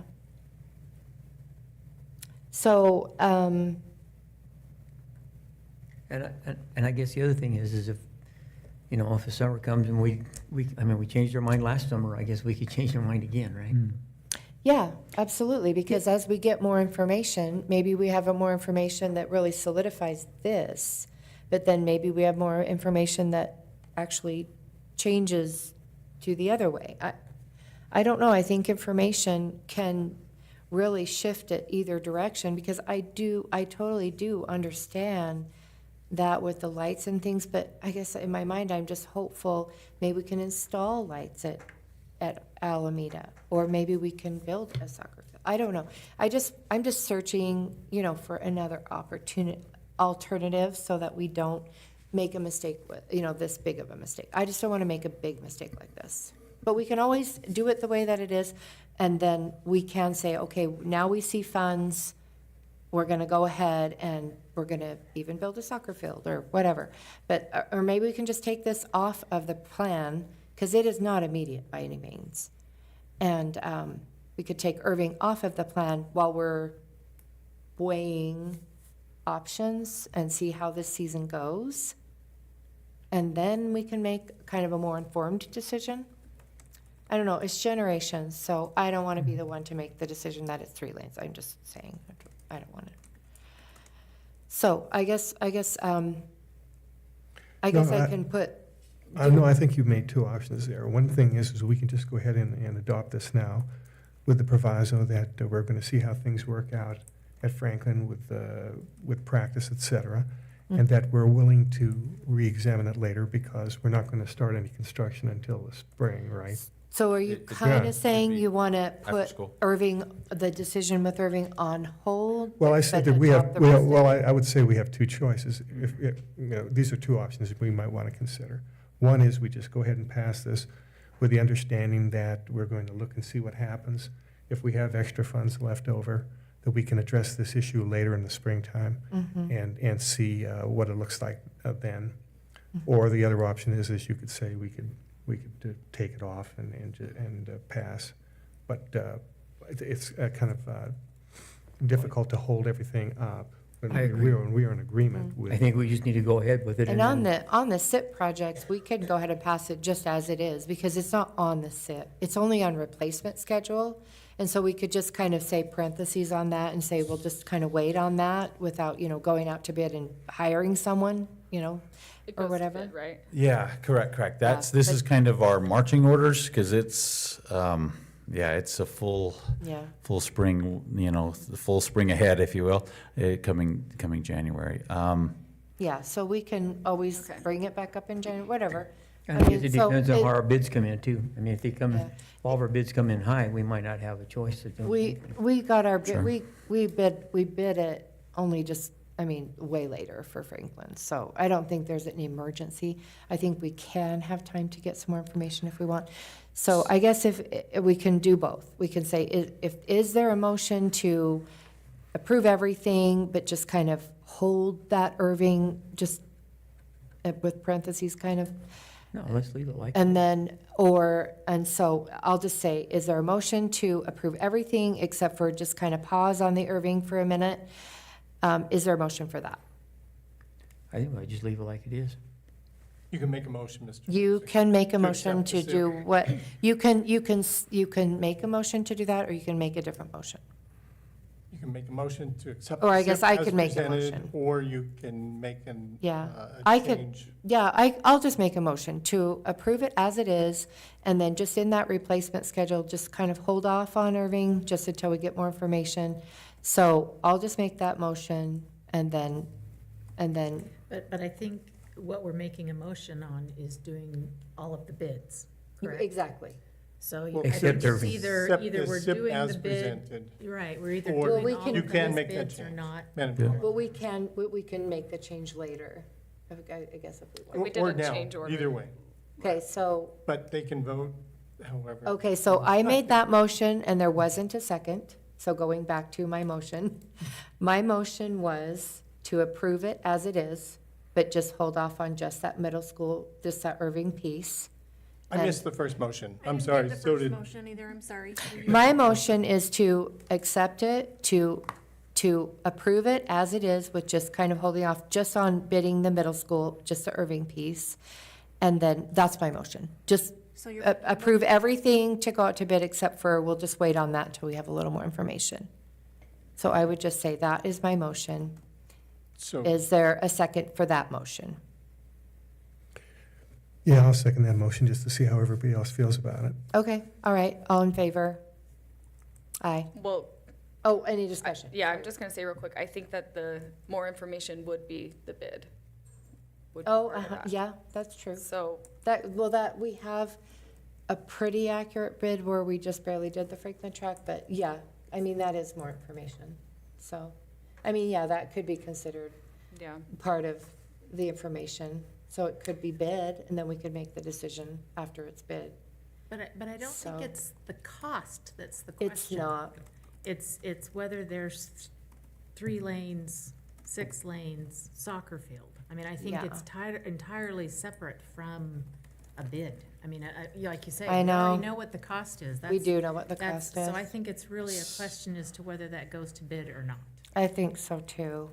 Well, the problem is So I do just we, feel like. do we we're want to have a missing- soccer field and a track field, or do we just want to have a track? Because My thought is that we need, and I know we're trying to figure out how to do this motion and so bid, now she can but- withdraw. if she I would like can to wait. withdraw the motion. It's been, I've moved it and we've seconded it, and so we can go ahead Take a and vote. take a vote, and then we can make another motion, or, well, we're still in discussion. But I guess the motion doesn't make sense to me because it's not a question of the bid. I think the question is more, are we looking at, this is where the 6 lane needs to go, or does it need to go to another place versus But Irving? that's exactly what my bid, that's actually what the intention of my bid was. Sure. Is just to get more information, and it really isn't about the bid, it's really get more information. But what I'm hearing though is that Irving has a 2-lane walking trail. And so regardless, it needs a track, Yes. which Yes. minimally Whether it's a is 3-lane. 3-lane. Exactly. And so I think I think we should, and whether this is maybe what your intent of your motion, of course, I'm not gonna put words in your mouth. No, but- no, go But ahead. it seems to me like the question at Irving is not a question. It's 3-lane so that we maintain the soccer program. Right. And we get Irving a workable track. The question of whether we need to do a 6-lane someplace else, I think is entirely separate I agree. and needs to still have a discussion, because I think that's, to me, is what needs to be the wait and see after we see how it works at Franklin. So we can go ahead and vote on this motion, and Okay. then if you would like, you could make a motion to, I guess your motion would be to approve it as it is. Yeah. Yes. So let's go ahead and vote on this motion that's already been moved and seconded. And then you can go ahead and make that motion. unless we have more discussion. Call for bid. Call for a vote. Okay, all right, all in favor? Aye. For waiting on the Irving. Aye. Those opposed? Nay. Okay, so is there a motion to approve So it my as it motion is? is we approve it as it is, which includes just moving forward with a 3-lane with the 100-yard dash at Irving, maintaining the soccer field. With the caveat that we will revisit a 6-lane after, and I guess that's not And even it could part be of the there, vote. but it could be somewhere else. I'll Okay. second. Okay, so second. Okay, all in favor? Aye. Aye. Any opposed? Aye. Okay, that motion passed. So all of this is approved as it is. Okay. Okay. These next two will go super fast. Yeah, we're I going to be believe out of so. here after this. Okay, so, That was the only, again, we had a 2009 bus that we were planning on trading in for $3,500. But as we were waiting for the new buses to come, the head gasket failed. And the oil and the coolant mixed, basically ruining that engine. Even a rebuilt engine is almost twice the amount of that value. And so in conversations, it's with the Pocatello Police Department, and that's our recommendation that we donate this 2009 54-passenger Thomas bus to the city of Pocatello to be used in training with their SWAT program. We double-checked, and With an inoperable bus? inoperable bus, They will correct. tow it. They will tow it from our yard. Everything of value has been removed that we could use. Everything that has been. we don't have to pay. Yep, yep. And so again, it's Idaho Code 33601-4B that that the board is able to do that without an appraisal because it's definitely less than $5,000. So that is the recommendation before you at this time. okay. Is there a motion to approve? Yeah, I move that the board approve the donation of the bus to the Pocatello Police Department. Is there a second? I'll second. Any discussion? All those in favor? Aye. Aye. Any opposed? The motion passed. Okay, the last one in front of. Okay, we got I that. went too fast. We're Okay. gonna get out of here. Again, real quick, this is just a ratification, approve of the resolution as it mentioned. We had lightning strike twice. Never before have we ever had this, and we had it twice last Friday. Again, with some water issues there on the street side with the city, with Hawthorne and Indian Hills. We have to report this to the city. First is the resolution that we ask you to approve, and the second is what has already been submitted. We submit the minutes as well and kind of tell them why, and the certification of emergency closure, send that to the state. So, and for you is the action to approve the closure resolution. Is there a motion to approve the closure resolution as I presented? hereby move that the board adopt the emergency closure resolution as if read into the minutes. Second. All right, any discussion? All in favor? Aye. Aye. Aye. Any opposed? The motion passed. Now we will turn the time over to Dr. Paul for board calendar information. Okay, thank you, Madam Chair. 2 items for me. One's the board calendar. I'll let you take a quick look at that at your leisure. As you see in there, the holiday break consumes the majority of that time frame, and then we will turn around and be back in January for some student hearings. And we also will, after the first of the year, get you scheduled for some school visits. I would like to, just so since we're all here, does anybody want to go to Highland and Green Acres? Heather, do you want to go with me? Like, we can go, well, we could do 3 as long as we notice it, right? We could. Okay, so as long as, anybody else want to do that? The Highland and Green Acres to see this done? After the first year? Well, I want to do it, maybe this week, or, I mean, do you guys have time? Oh, I can't do it this week. but- Time? If you can't do it this week, that's fine, we could do it after the break. Would you guys rather do it after Do the it break? after the break. Okay, you want to do it after the break too, Jim? Yep. Okay. I can't do it Okay. this week. Okay, so maybe we could just put that on there and schedule it for, I don't know, the end of the first week or something, after we get back, like, something like that? Yeah, we'll see what we can Would, get like, Friday? arranged in the next couple days, 3 days. Okay. Yeah. Could we do like a Wednesday or Friday? I could do Wednesday or Friday, would that, I'll reach out to you and get your schedules and then Okay. noticed. Thank you. okay, perfect, thank All you. right. We just can't just discuss it Okay. anywhere else, so. Yeah. So before you tonight, under item B is policy 2201, and Ms. Johnson reviewed that with you last week. And this policy updates the timelines for the board meetings, publishing specifically any Robert's Rules of Order protocol. And again, mostly it's just agenda timelines for you. And so that's up for first reading tonight. I did notice a typographical error or a mistake in the policy. Yeah, on the page where it talks about request to limit debate, it says members may request to limit a debate to a particular amount of time when this previous debate has taken place requires a majority vote. But Robert's Rules of Order, 3rd edition, which we have here, I've got 7 pages I'd like to quote there where it indicates that it requires a 2/3 majority in order to limit debate. And that is what I have in this too, that came straight from Robert's Rules also. The previous question? So, Ms. or Jensen, call? that's on the second page, about midway down, 5th bullet point. Okay. Right, and so I would just like to mention the references, and that way I know I've got my book, but other people don't. This way it'll be in the minutes, and people can go ahead and check and verify that, in fact, I'm correct. So on page 34, limit or extend limits of debate. On the second paragraph, it says, it is possible to change these debate limits, but only by a 2/3 vote.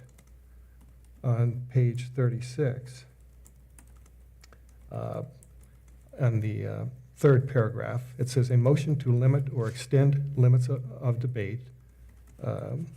Or call the question. It says previous question or call the Yeah, question. it's undebatable, but it says down here, let's see, 36, I'm on the wrong page, okay, sorry about that. Page 36, on the, at the end of the first paragraph and the start of the second. Well, actually, the start of the second paragraph. Like the motion to limit or extend limits of debate, the motion for the previous question requires a 2/3 vote.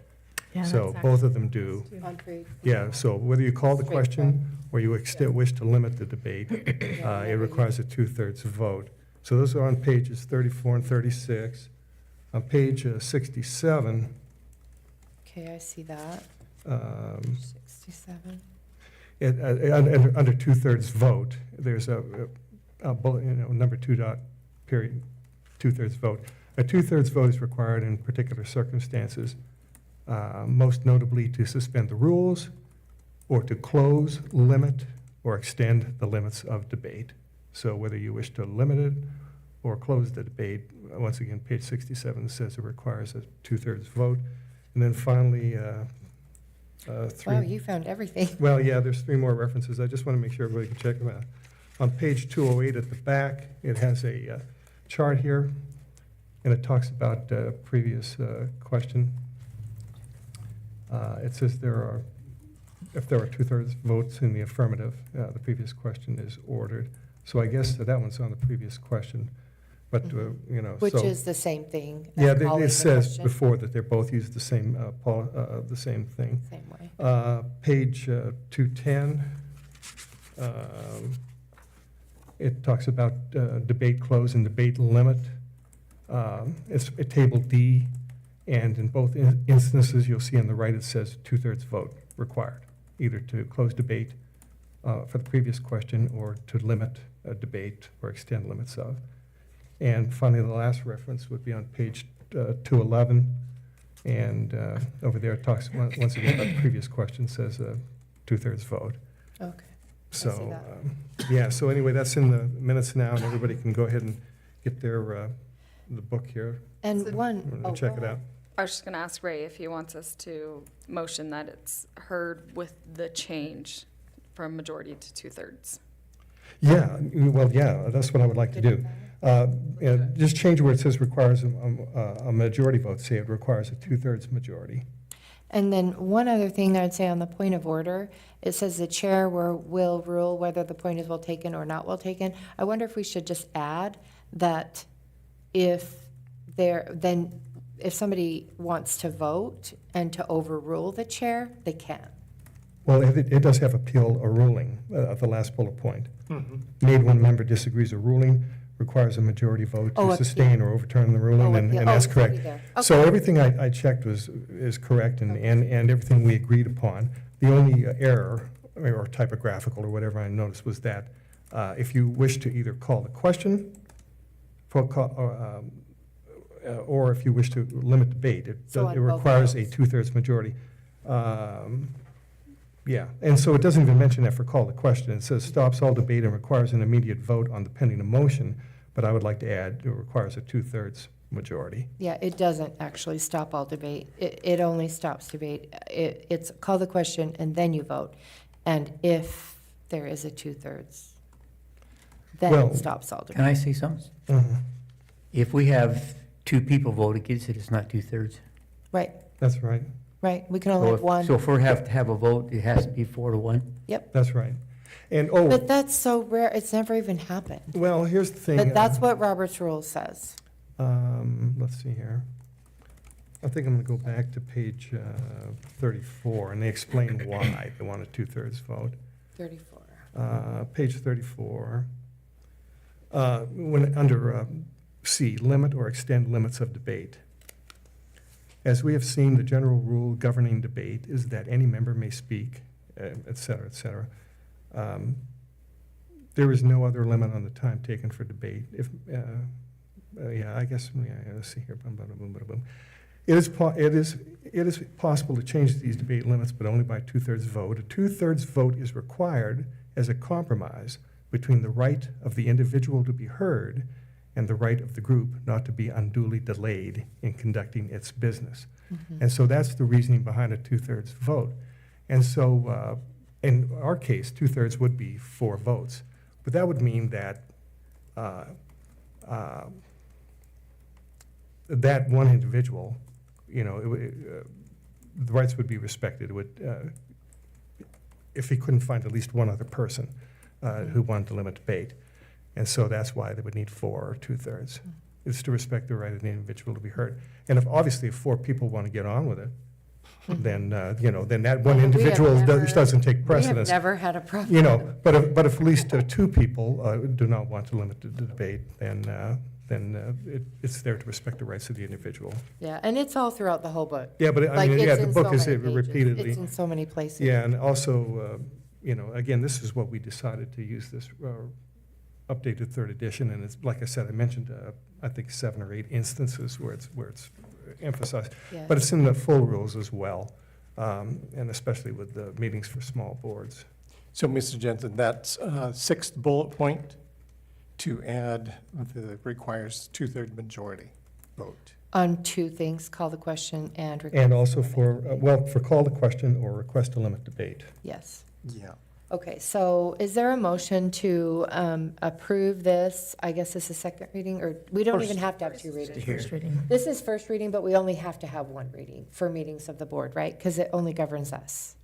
I hereby move that the board hear policy 2201, meetings of the board on first reading as presented with the amendment or the addition or editing to a 2/3 majority versus second. majority. Yeah, for both the request to limit and call for question. Correct. Yes. Is there any discussion?